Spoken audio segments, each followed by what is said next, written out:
يقول لك جديد حبه والقديم ما تفرط فيه. ما كاش كيف نفوتوا العيد بلا تراكل عاليا. تدهلكم بواحد العجينه تجي خفيفه، راح يذوب لكم في اليد قبل الفم. تابعوني حتى الاخير نوريكم كيفيه تحضيره. العجينه نحتاج 125 غرام مارغرين تكون طريه، 125 سمن يكون طري كذلك، 5 ملاعق من الزيت، 5 ملاعق من المزهر، بيضه كامله،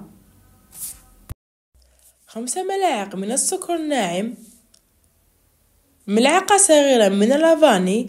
نخلطه بالباتر ولا باليد حتى يولي قوام كريمي كيما راكم تشوفوا. بعد نضيفوا الفرينة مع نص ملعقة صغيرة من خميرة الحلويات، نطموها. نبقاو نضيفوا الفرينة حتى تلم معنا العجينة وتولي بهذا القوام، تجي طرية. بعد نشكلوها كريات، حجم كرية 30 غرام. بعد نخلوهم يرتاحوا حتى نوجدوا الحشو. بالنسبة للحشو نسحقوا 3 كيلات من الكاوكاو محمص ملحي رقيق، كيلة تكون صغيرة، كيلة تاع السكر عادي، نص ملعقة من المارغرين، ملعقة صغيرة من اللافاني. نخلطوا المكونات. بعد نضيفوا ماء مزهر حتى ينقم معانا حتى يولي بهذا القوام. نشكلوه كريات، حجم كرية 15 غرام، راح يتشكل معنا بكل سهولة كيما راكم تشوفوا. بعد اجو نشكلو العرايش. نحطو كيس بلاستيكي في القاعدة راح يساعدنا بزاف الخدمة. نحلو العجينة بيدينا، ما نحتاجوش الحلال لان العجينة تجي طرية كيما راكم تشوفوا.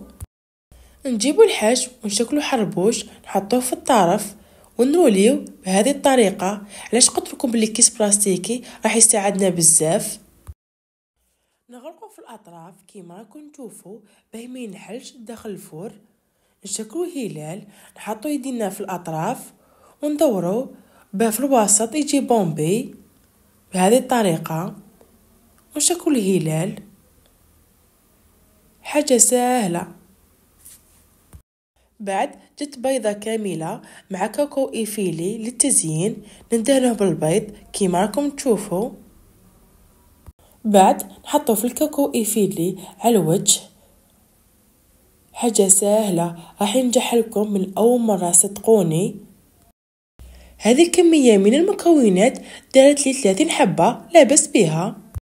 دخلوهم داخل الفرن يكون سخن مسبقا يطيبوا. شوفوا لي بعد ما طابوا وداو اللون الذهبي، جا شكله بزاف شباب. ان شاء الله تكون عجبتكم وصفة. مع السلامة مع وصفة اخرى.